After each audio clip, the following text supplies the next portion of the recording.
me get totally cut off and look at the stupid wrong. Okay. All right, here we go. Central CR on A Long Dress by Gertrude Stein. We are so excited to meet in Dallas because we have been talking on Mandana's Ashbury threads forever. And this sub-poem is full of questioning. And when you think about questioning, my goodness, if you're trying to reinvent the way the language works, there will be a lot of questioning involved. Plus, there are the big questions of life. Like, when you're a child, you say, what is it? What is it? All the time. Or if this, every time you say, well, we're going to go to school now. Why? Why? Yeah. So and where? Right. Where are we going? Speaking of the title, which I'm very interested in, Okay. A Long Dress, we were just looking at, before we press this button, at the title of the very last sub-poem in Objects. And it is, interestingly enough, this is the dress, comma, you say the French word. A-day. A-day, A-I-D-E-R, which is, so this is the dress in English, comma, To help. to help. A-day, the infinitive of the verb to help. So if, that's the very last sub-poem, it makes me think that A Long Dress is an important sub-poem. And the questioning makes me think that it's important. I've often thought there are many sub-poems that start with the word A, and A could be a reference to Alice. Oh, wow. I wondered why it wasn't the long dress. Right. But a long dress. Oh. Yeah. So and throughout there are things, sub-poems like called A Red Hat, A Blue Coat, A Purse, A Mounted Umbrella. And it's in general not specific. Right. A petticoat, a waist, and there is, of course, one of the references to the title in this sub-poem is the word waist, and it's a necessary waist. So she needs to have a woman? Right. She needs to have a woman. Plus, the waist is the place, if you're really close to someone, you would put your hands on that person's waist. But otherwise, we just don't. Hug up here. Yeah, we or don't touch here. each other that way unless we're very, very intimate. Wow, that's a good point. That's a really good point. Unnecessary. Well, that's good. So after, one thing that's interesting is that there are questions. What is the wind? What is it? What is the current that makes machinery? What is the current that presents a long line in a necessary waist? What is this current? And where is the serene length? And finally we get, it is there. And a dark place is not a dark place.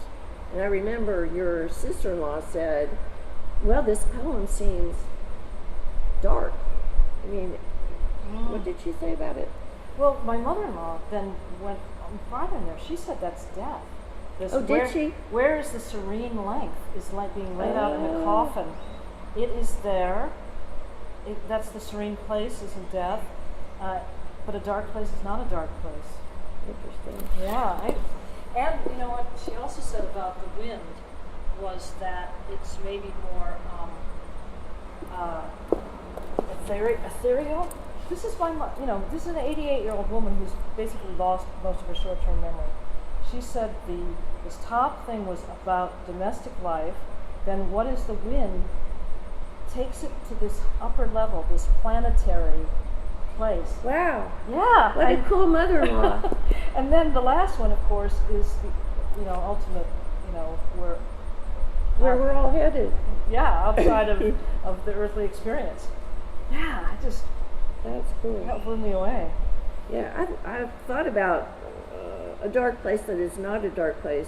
It seems like the thing about Stein that confounds us. First she tells us in a moment that something is something and then it isn't. But think about dark places that aren't dark or aren't death-like. If it's a love poem, a dark place is, say, your bedroom with the lights turned off. well, that's a place we want to be, you know, and it's not the negative connotation Yeah. of dark. Yeah, I don't think of it being dark. Or it could be Alice's lady parts. could be, or it could A be dark place. going to this place. You know, so it's, my mother-in-law was born in '28, and I said, imagine in this time being a lesbian. And she was like, oh my God, Yeah. it's so awful. How could anyone have done it? Right. You'd have to be really secretive about inviting someone into that dark place, and it's not a dark place. Yes. Oh, that's good. Yeah. Yeah. There's a lot of reference to cover. And so we have just this absolute breakout of color in the third stanza of the sub-poem. And I guess in light, there's every color. Yeah. We send it through a prism. Yeah, every then color, all the colors come every in. color is white in light. And no color is black and light, but in painting, every color is, when you have every color in painting, it's black. Black, yeah. So it's the opposite. That's kind of cool. Yeah, I thought so too. And like, because a rainbow would have every color in, Right. in the light spectrum. And I thought, when I first read it, oh yeah, yellow and green make, no, they don't make blue. Yellow and blue make green. So she's playing with us by not having it what we would expect it to be. If you're an artist, you know these, you know Right. what to mix right away. Right. And but yellow subtracting the green, subtracting the yellow from green makes blue. Yes. So that's totally confusing, but Yeah. so it makes us think about it twice. You know, how would I get blue from all I had were tubes of yellow and green? Right. It commands our attention. Yes, You know, that's right. That's something that's so great. I mean, there are so few words, but she finds a way to make us want to come back to them again and again. There's Nope. an arc to this sub-poem. Right. Pretty sure Gertrude was wearing her corduroy outfit when she was writing Tender Buttons. So Gertrude didn't wear dresses then when she was doing her corduroy thing. She had a skirt and a jacket. And so Alice maybe wore the long dress, and Gertrude wore the skirt and jacket, and the line distinguished that. Yeah, the corduroy definitely. Yeah, Oh, yeah. that's nice and so comfy too. Mm-hmm. And I saw a comment somewhere. If it wasn't in the autobiography, which was actually written by Gertrude, Alice said that she just thought Gertrude looked so great in brown. That she was talking about, which her corduroy clothes were brown, and that she just looked, majestic when she first saw her. And earthy of the Yeah, earth. Yeah. yeah. Wow. Yeah, well, Alice is normally white, is often associated with in Tender Buttons with Alice, and Okay.